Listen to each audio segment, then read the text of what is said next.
Nope.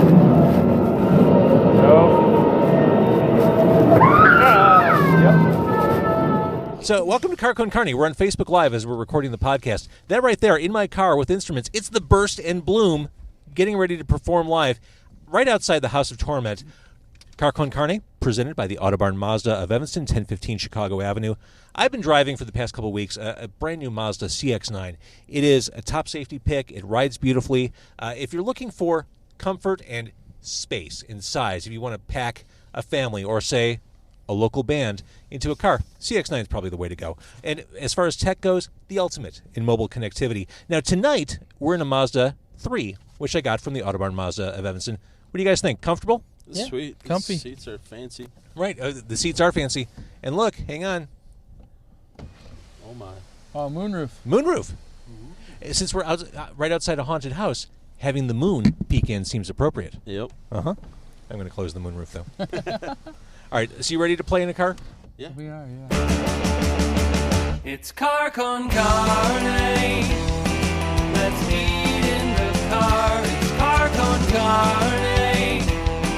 And now here's the star of our show, James Van Alstyne.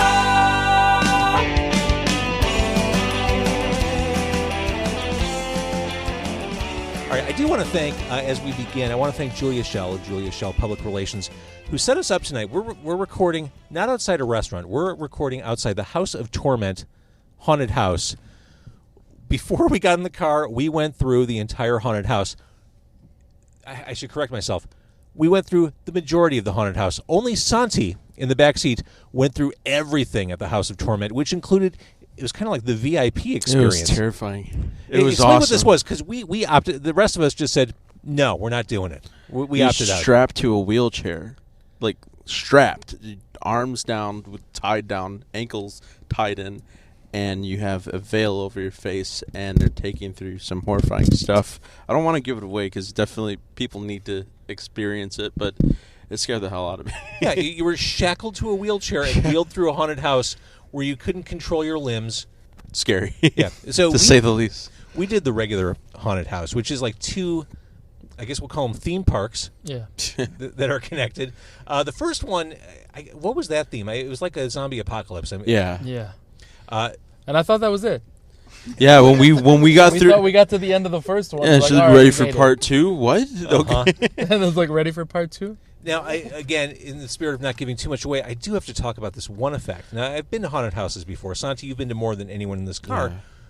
There is an effect in that first round, which I've never experienced before.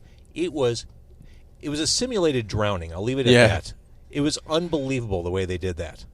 They make you feel like you're walking, or that you're walking. Basically, I will give it away a little bit. If you feel like you're walking in water, chest deep. Yeah, chest deep, and which is terrifying because you feel helpless and you don't know where to go. There was a lot of helplessness, but I mentioned this when I came here last year. It's like a Hollywood set. Absolutely, walking through this place. I mean, the various scenes. The coolest one, I think we all agree, that was part 2, the high school. Yeah. Themed haunted house where you go through a library and like one of the first rooms you walk into has an overhead projector and there's a trophy case hallways that's just been desecrated. It's like a music room at some point. There's a music room. There's like an auditorium. I think it's safe to say that high school is the scariest part of yeah. everybody's regardless life. of anybody jumping out. Oh yeah, nobody wants to remember that. Yeah, so that was really cool. This haunted house. House of Torment in Morton Grove. I believe there's also a haunted house in Melrose Park.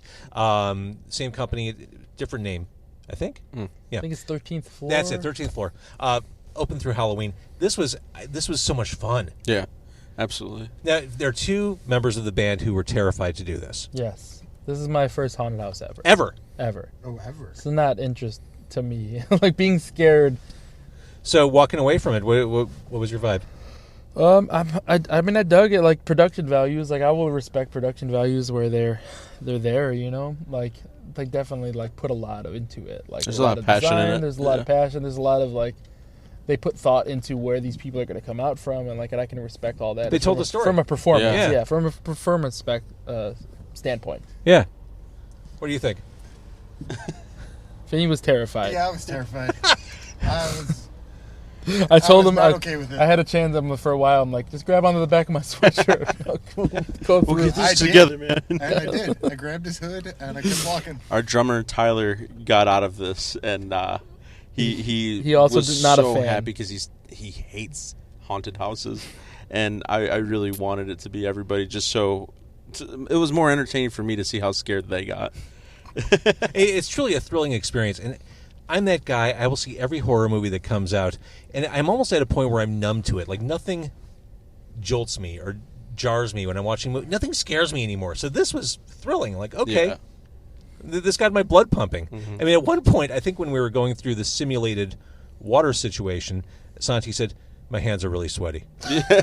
My hands were soaking, and then Yeah. I had to keep my hands in my pocket so I wouldn't react to anybody. That was my reaction. Like, I just tried to keep my hands like either grabbing my sweatshirt or in my pockets. Like, And I was trying not to be profane every time I got the crap scared out of me. I was trying to be. Oh, I let it out every time. Yeah, same. At one point, I said, "Mother of pearl." I don't know which one of you said it. It was just like, "Mother of pearl." It was me. Couldn't you just let it go? I mean, honestly. All right, son of a biscuit. all right, so let's talk about the Burst and Bloom, Chicago band. I guess do a quick history. The Burst and Bloom started when? 2016. 2016, about 2.5 years ago, 2 years ago, seriously, came kind of out of the ashes of the three original members of the Burst and Bloom. All used to be in an older band from Chicago called The New Diet. Played for years and years and years, and then wasn't sure I was going to do music anymore, and then just kind of got pulled into it by our old drummer, and then got Santi involved. Who's a force of nature? Who also wasn't sure he was ever going to do music So again. I hadn't so like played music this for band 7 is kind years. of this band is kind of like an outside of what was expected because we were both kind of on the edge of like, yeah, let's just start real life and not play music anymore. Yeah. And then Burst and Bloom. Real life can wait. Yeah. So then basically everything has kind of always been just a little better than we expected. We made some demos. They were better than we expected, so we put them out as an EP. And then like wrote some more songs. They're better than we expected. Like, well, let's just keep going. And then ended up playing Warped Tour. And then like, well, let's make a record and like we'll make a full length. You know, it's like it's just been an escalation.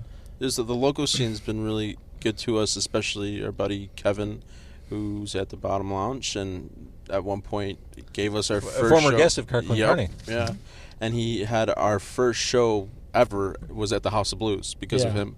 So that's how we came out for our first show.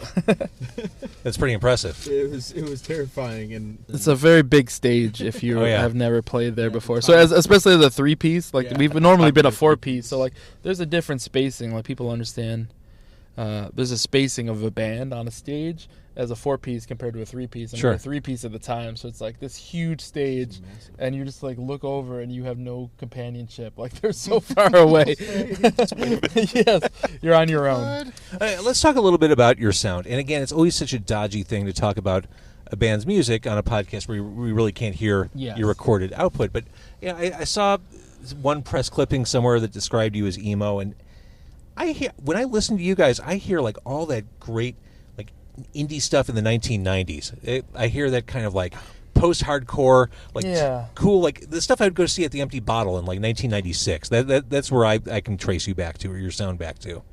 I mean, it's really I love when people say stuff like that. Like, I definitely feel like that's where it comes from. Like, I'm a child of that, like that 90s, grunge and, alternative. And just the later into that, the 99,000. Like, I don't think we're not emo. I don't think we're not post-hardcore. Like, there's a little of all of it in there because that's who we are. I'm mostly like staunch and like anti-nostalgia. I'm like, like there's like a nostalgia movement, and it's like all these people are like doing like emo revival nights. I'm like, well, there's emo bands now. Yeah. Like, let's go see those bands. I'm like, why are we gonna have a revival for things that are still currently happening? So like, I love when people hear our band and like get that feeling of bands that I love. Like, you go back and like that's all I'm hoping for. Like, I'm hoping that they can hear a little bit of that because that's so deeply ingrained in me and what I do as a songwriter. And like, I'm not necessarily trying for nostalgia, but I'm not necessarily not trying to avoid it either. It is who I am, but I'm trying to push forward with that. So it's like it's a combination of a bunch of things, but then its own thing at the same time. So you have an album on the way. You recorded at Electrical Audio. Correct. Wait, was that a cool experience? Yeah. Was that like a bucket list thing for you? Electrical Audio is like a playground for anybody like that's in a band. Electrical Audio is like, oh my god, this is like what you like. Close your eyes and like imagine what a recording studio looks like. You know, It's Steve Albini's playground. Yeah. He let us play there. That's how it felt. And exactly, like Steve Albini built it from the ground up to be, a recording studio. Yeah. You know, like he brought in all this Adobe brick from Mexico for its acoustic properties, and like the whole thing is no built. messing around. Yeah, like it wasn't a building that was made into a studio. It was like he built a studio. So between that and then working with Sean O'Keefe, who recorded most of it, like kind of led us on this journey. It was kind of an amazing experience overall for us. So you have a show coming up. It is November 4th at Subterranean. Yep. Downstairs, Sub T. That's a big one. Yeah. So when does the album come out that you recorded? Still undecided. So it's finished. It's fully mixed. Started mastering some of it. I'm just kind of in that game now of playing, finding somebody to put it out. It's like, we've gone this far and like it's fully done. And trying to find somebody to say like, hey, here's the record. This is who we are. This is the music. Do you think you can sell this? Do you think you can put this out? Do you think you can fit this into your... Because you can only take it so far. And you got this far on your own, but Correct, yeah. having someone else's muscle wouldn't hurt. Yeah, like at some point it becomes like monumental. Like we could definitely put it out ourselves. Sure. And, play local music and be around. And like, but it's just so hard to go to that next step. And like this thing, like I said, it's been continuously... above what our expectations are, so we're always looking for the next step. Right.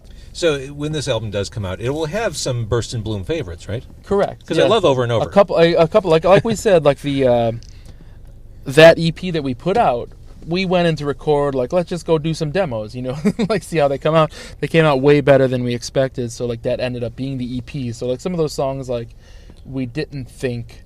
We got to do those with Pete Grossman at Bricktop. So like we did demos with Pete, who's an old friend of ours, but like some of them, like we really felt like they didn't get to where they needed to be. Like I had a dream of where they would go to, and like the fidelity just wasn't there because like either the vocals were limited because I wasn't as confident, or like I wasn't as practiced then. I have not been a lead singer until this band, like since way back when I was in high school, but so it's kind of a growth process at the same time. All right, so you brought instruments. We're going to hear what you sound like before you play at Sub T, fully plugged in Burst and Bloom. We're going to do this on the fly. We're going to position microphones as we're on Facebook Live, as we're recording the podcast. Yes. Carco & Carney is presented by the Autobarn Mazda of Evanston. I want to thank them for their support. Go there and take a test drive. So many great cars to fit all lifestyles and needs. Right there in Evanston, just north of Main Street. I got my last two cars there. I can't recommend the place enough. Okay, what are you going to play? We're going to play a song off of the original, quote-unquote EP that's going to be on the full length when it comes out. This song's called Counting. Counting. All right, so let's get in position here. The people watching on Facebook Live get to see how this all comes together, if in fact it does come together. And because we're at a haunted house, this is a Carco & Carney without food, although I do have cherry sours if anyone wants them for later. I love these things. All right, so I think what I'm going to do, I'm going to point my microphone at your guitar when you play, like that. You've got your mic there. Yeah, I'll sing into this mic. That's good. All right, it's almost like a lav. Little pit mic.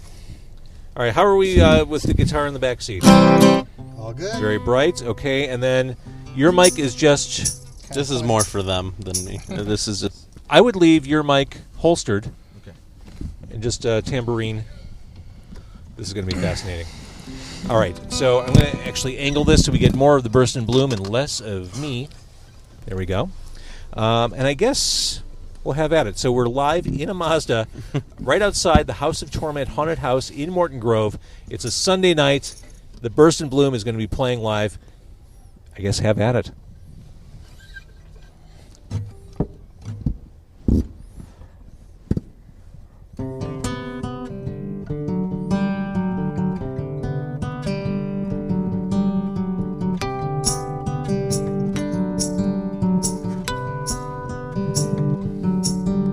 Wake up, counting seconds. Time moves slow, it's not morning yet. Take it back another round. We had the world, fucked it up. Take it back to another time. It's in your head, never tried, yeah.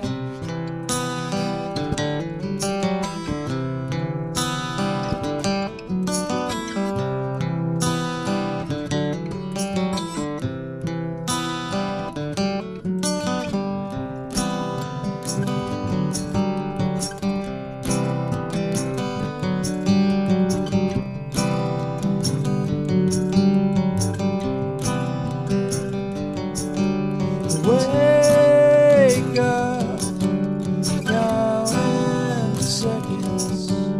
Time slows not quite waiting. Take it down again. Forgive.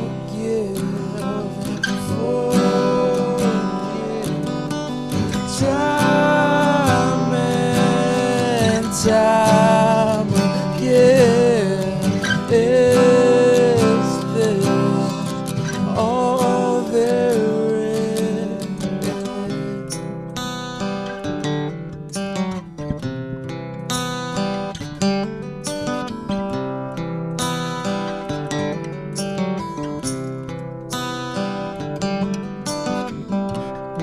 I never tried move on without you, and I never cared enough to change.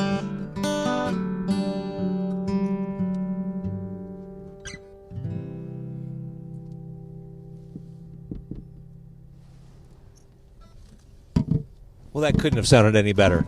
that was so good. Thank you, guys. The Burst and Bloom. That's I love that. You really caught the emotion of that acoustic. That was awesome. A little hard to get my arm around. Oh, you sounded great. Stephanie said, "Sounds amazing." Musical notes. Thanks, and a heart emoji. Awesome. That's serious business right there. Thanks, Stephanie. Yeah. And I'll echo that heart emoji all the way around. I gotta say hi to Sam because that's my fiance. So Oh, Sam gave you a heart emoji.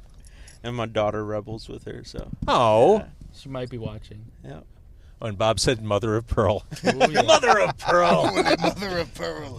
Nuts. All right, so the Burst and Bloom at the Sub T on the 3rd? The 4th. 4th. Sunday Sorry. the 4th, Palafina and Rust Ring, friends of ours. Cool. Great show, top to bottom. You guys sound great, and I can't wait till you find the proper avenue to get this album out into the wilderness. Thank you. Thank you, Santi. Thank you for kind of spearheading or energizing the troops to do this tonight. And thanks to you two guys for playing along and going to a haunted house and having the bejesus scared out of you. Thank you for keeping this music scene going. Yeah. It's strong, man. I was excited about this ever since we talked to you about doing this because you're one of the people that we are lucky to have in this scene. So Thanks for saying that. I'm happy to be a conduit on the radio, whatever it takes. So thank you guys. All right, this podcast will be available on carcoandcarney.com tonight, if I'm ambitious. And it is presented. By the time I get home, it's like, well, do I want to produce it tonight? Sometimes I'm like, let's just get it out there. So probably tonight. It is presented by the Autobarn Mazda of Evanston. Love these guys. They're the Burst and Bloom. Thank you for watching on Facebook Live, and thank you for listening.